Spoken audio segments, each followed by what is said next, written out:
আমি আপনাদের এখন একটা বিএলও ফর্ম ফিল আপ করে দেখাচ্ছি।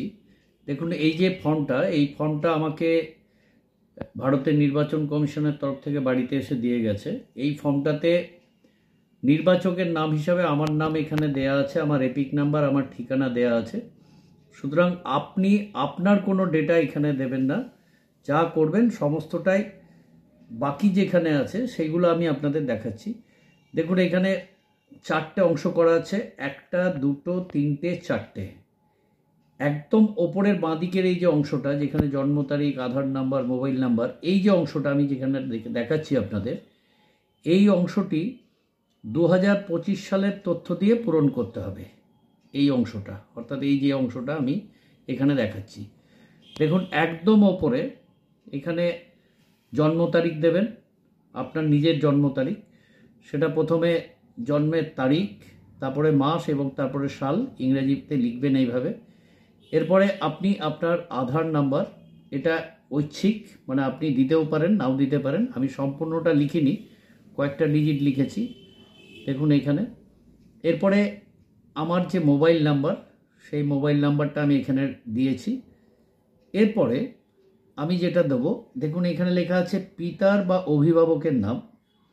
আমরা এখানে সবসময় পিতার নামটাই লিখব, অর্থাৎ এটা আমি আমার করছি, আমি আমার পিতার নাম দিয়েছি। এটা যদি আমার স্ত্রী করতেন, তাহলে স্ত্রী তার পিতার নামটা এখানে লিখতেন।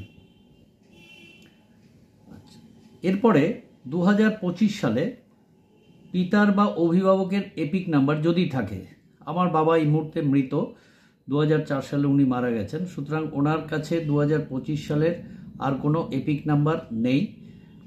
যদি আপনাদের পিতা জীবিত থাকেন, তাহলে তার যে এপিক নাম্বার 2025 সালে বর্তমানে যেটা আছে সেটাই এখানে লিখবেন।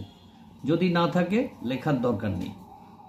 এরপরে আপনি আপনার মায়ের নাম লিখবেন। আমি আমার মায়ের নাম লিখেছি, মা জীবিত আছেন, তো মায়ের যে এপিক নাম্বার, সেই এপিক নাম্বারটা, লাস্ট যে এপিক নাম্বারটা আমার কাছে আছে মায়ের কাছে, সেটাই আমি এখানে লিখলাম।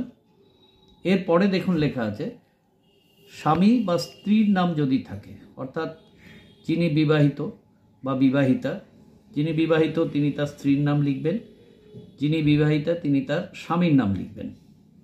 তো আমি আমার স্ত্রীর নাম এখানে উল্লেখ করেছি। ঠিক একইভাবে এখানে স্বামী এবং স্ত্রীর এপিক নাম্বার যদি থাকে, আমি আমার স্ত্রীর এপিক নাম্বার এখানে প্রোভাইড করেছি। এখানে একদম ওপরে আপনার যে সাম্প্রতিকতম যে ফটো, সেই ফটোটা এখানে আপনারা দেবেন। একটা রিসেন্ট পাসপোর্ট সাইজ ফটো তুলে এখানে আপনি সেই ফটোটা পেস্ট করে দেবেন।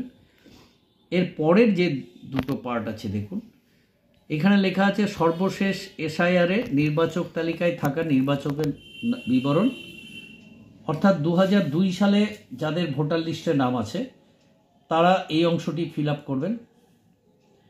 আমার 2002 সালের ভোটার লিস্টের নাম নেই, সুতরাং আমি এই অংশটা ফিল আপ করছি না, আমি এই অংশটা ফিল আপ করব। অর্থাৎ 2002 সালে আমার ভোটার লিস্টের নাম নেই, আমি এখন এটা ফিল আপ করছি। দেখুন এখানে কি ডেটা দেবেন, এখানে যে তথ্যগুলো প্রোভাইড করবেন, এখানে নাম দেবেন, অর্থাৎ আত্মীয়ের বিবরণ, যার নাম পূর্ববর্তী কলাম, অর্থাৎ 2002 সালের ভোটার লিস্টে নাম আছে তাদের যে নাম, আমার পিতার নাম, বাবার নাম আমি লিখেছি। এরপরে 2002 সালে আমার বাবার যে এপিক কার্ড ছিল সেই নাম্বারটা কিন্তু এখানে মেনশন করতে হবে। 2025 সালে যাদের বাবা জীবিত আছেন তাদের এপিক কার্ড এর 2025 সালের এপিক নাম্বার এবং 2002 সালের এপিক নাম্বার যদি ভিন্ন হয়, তাহলে 2002 সালের এই পয়েন্টটা কিন্তু মনে রাখবেন, এই জায়গাটা অনেকের ভুল হচ্ছে। এরপরে দেখুন আমার পিতার যিনি আত্মীয়ের নাম, এখানে আত্মীয় বলতে কে, অর্থাৎ এখানে আমি কার্ড ডেটা প্রোভাইড করছি তথ্য আমার বাবার, অর্থাৎ আমার বাবার যিনি বাবা যার নাম আছে সেই নামটা আমরা এখানে উল্লেখ করব। যেমন ধরুন এখানে আমার বাবার নাম আছে প্রভাত কুমার মিত্র, তার পিতা হচ্ছেন সহস্রাক্ষ মিত্র।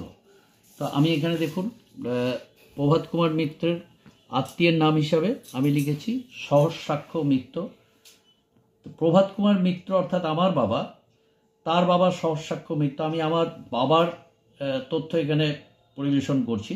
তাহলে প্রভাত কুমার মিত্রের বাবা সহসাক্ষ্য মিত্র, সম্পর্ক হচ্ছে পিতা, জেলা বীরভূম জেলায় ভোটার লিস্টে নাম ছিল, আমরা বীরভূম জেলার বাসিন্দা ছিলাম, রাজ্যের নাম পশ্চিমবঙ্গ, বিধানসভা ক্ষেত্রের নাম দেখুন এইখানে যে ডেটা আমরা দেখেছি এইখানে দেখুন দেয়া আছে হাসন তপশিলি জাতি। আমি এখানে বিধানসভা ক্ষেত্রের নাম লিখলাম হাসন তপশিলি জাতি। প্রত্যেকেরই এটা পাবেন 2002 সালের তালিকায়, এখানে পাবেন বিধানসভা ক্ষেত্রের নম্বর। দেখুন এখানে বিধানসভা ক্ষেত্রের নম্বর দেয়া আছে 292, আমি সেটা এখানে লিখলাম। এরপরে দেখুন অংশ নাম্বার, এখানে দেয়া আছে অংশ নাম্বার, আমি ওই 2002 সালের যে ভোটার লিস্ট সেখান থেকে এখানে দেখুন অংশ নাম্বার পাবেন, অংশ নাম্বার লিখলাম। এরপরে ক্রমিক সংখ্যা, ক্রমিক সংখ্যা কোনটা, অর্থাৎ এই যে দেখুন এইখানে ক্রমিক সংখ্যা, বাড়ির নাম্বার, নির্বাচকের নাম, সম্পর্ক সমস্ত কিছু লেখা আছে। আমার বাবার যে নাম প্রভাত কুমার মিত্র, তার ক্রমিক সংখ্যা ছিল 282, আমি এখানে লিখে দিলাম। ব্যাস, আপনার ফর্ম ফিল আপ হয়ে গেল। এরপরে আপনি যেটা করবেন দেখুন এইখানে নির্বাচক বা পরিবারের যে কোনো সাবালক সদস্যের স্বাক্ষর, বাম হাতের বৃদ্ধাঙ্গুষ্ঠের ছাপ, আত্মীয়তার ধরন উল্লেখ করুন তারিখ সহ। অর্থাৎ এখানে আপনি সই করবেন, যারা সই করতে পারবেন না তারা বুড়ো আঙুলের, বাঁ হাতের বুড়ো আঙুলের ছাপ দেবেন, বা বাড়িতে ধরুন কেউ যদি না থাকে, অনুপস্থিত থাকে, তার হয়ে বাড়ির কেউ একজন সদস্য সই করবেন এবং যিনি সই করছেন তার সাথে যার হয়ে সই করছেন তার আত্মীয়তার ধরনটা অর্থাৎ রিলেশনটা এখানে মেনশন করতে হবে, তারিখ দিতে হবে। এরকমভাবে দুটো ফর্ম আপনাকে ফিল আপ করতে হবে। দুটো ফর্ম ফিল আপ করার পরে একটা বিএলওর, দেখুন এখানে বিএলওর অঙ্গীকারপত্র, অর্থাৎ উনি এখানে সই করবেন এবং স্ট্যাম্প দেবেন, সেই স্ট্যাম্প কপিটা আপনারা আপনাদের কাছে রেখে দেবেন আর আরেকটা বিএলও নিয়ে চলে যাবেন। এই হচ্ছে আমাদের বিএলও ফর্ম ফিল আপ করার খুব সহজ পদ্ধতি। অহেতুক তাড়াহুড়ো করে ভুল করবেন না, ভুল করলে সমস্যা তৈরি হতে পারে। এইটুকুই একটা বিএলও ফর্ম ফিল আপ করার পদ্ধতি।